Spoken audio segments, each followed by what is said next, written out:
All right, let's dive into something pretty cool today, the spot where AI and fashion collide. We're going to look at one of the biggest headaches of online shopping and the incredible AI that's finally starting to fix it. You've been there, right? You find what looks like the perfect shirt online, but you just can't pull the trigger.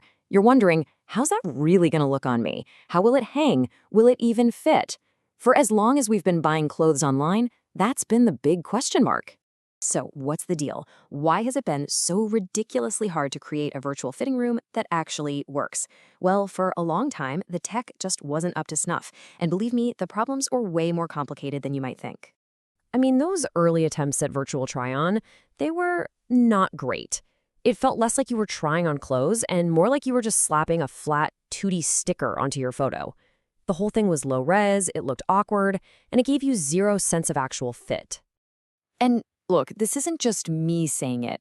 The researchers who built this new tech pointed to this exact problem, low resolution. We're talking a measly 256 by 192 pixels.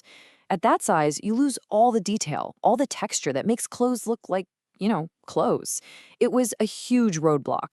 So let's break down why this is such a tough nut to crack. First off, trying to digitally wrap a flat picture of a shirt around a 3D person is just incredibly complex.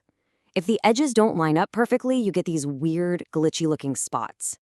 Then, you've got to somehow keep all the tiny details, like the pattern on the fabric, looking sharp.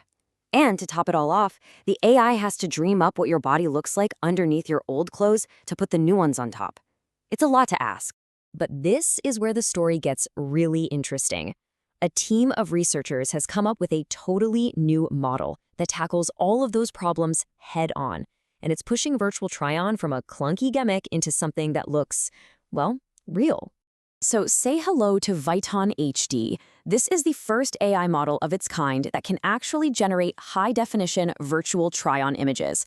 We're talking about a massive leap forward in quality and realism, something that might finally give online shoppers what they've been waiting for. And this number is everything, 1024 by 768. That's a resolution where you can actually see the texture, the sharp line of a collar, the little details in a pattern. This isn't some blurry sticker anymore. We're talking about something that looks like a real photograph. This is the breakthrough. Okay, so how in the world does it actually work? How does Viton HD see a picture of a shirt on a website and put it on a real person so convincingly? Let's walk through the whole process step by step. The whole thing really boils down to 4 main stages. First, the AI makes a blueprint of the person's body, basically ignoring the clothes they're already wearing. Then, it figures out the shape the new piece of clothing needs to be. After that, it actually warps the new item to fit. And finally, it stitches everything together into one seamless, high-res image. All right, stage 1. The first thing the AI does is create something called a segmentation map. Just think of it like a color-by-numbers blueprint of the person's body. It identifies the hair, the face, the arms, the torso, everything but the original clothes. This basically gives the AI a clean slate to work with. But just knowing the body shape isn't enough. It also needs to understand the pose. So it generates a kind of digital skeleton. This tells the system exactly how the person is standing, where their arms are, how their shoulders are angled, all the stuff that affects how fabric would naturally hang and fold. Now we get to the cool part. The AI takes that flat product photo and starts digitally warping it, using the body blueprint and the pose as a guide. It's like having a super fast digital tailor that stretches and molds the fabric to fit the person perfectly. But this first pass isn't quite perfect. And this gets us right to the core technical hurdle, what they call misalignment.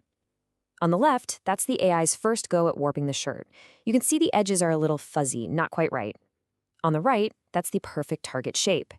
That little difference between the two, those tiny gaps and overlaps, that's what causes all those weird visual glitches in older systems. So how does Viton HD fix it? Well, it has a secret sauce, and it's a technique called alias normalization. The easiest way to think about it is as a really smart cleanup tool. It zones in on those messy, misaligned spots, gets rid of any distracting background info, and then fills in the gaps with the right clothing texture. That is how it gets that super sharp, seamless final look. So, after all that, the blueprints, the warping, the super smart AIS cleanup, what do we actually get? let's take a look at what this AI-powered future of fashion really looks like. And here it is. On the left, you've got the inputs, the flat product photo, and the person in their original outfit. And on the right, wow, that's the final synthesized image. The change is pretty incredible, right? The texture of the lace is all there. The fit looks totally natural. It genuinely looks like she's wearing that new shirt. And it's not just our eyes telling us it's better, the numbers actually prove it. This table shows a realism score, where higher is better.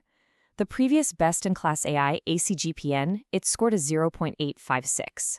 Viton HD, it jumps up to 0.895. That's a really significant, measurable improvement in how realistic the images are. So what does this all mean? What's the big takeaway? It's pretty simple, actually. This kind of tech moves virtual try-on from just being a neat idea to a genuinely useful tool for online shopping. For us, it means more confidence when we buy. For retailers, it can mean a lot fewer returns. We are absolutely looking at a new era for the virtual fitting room. And that, of course, leads to the big question. As this technology gets even better, and as it shows up on more and more websites, could it actually replace the need to go into a store and try something on? Is this the beginning of the end for the physical fitting room? I guess only time will tell.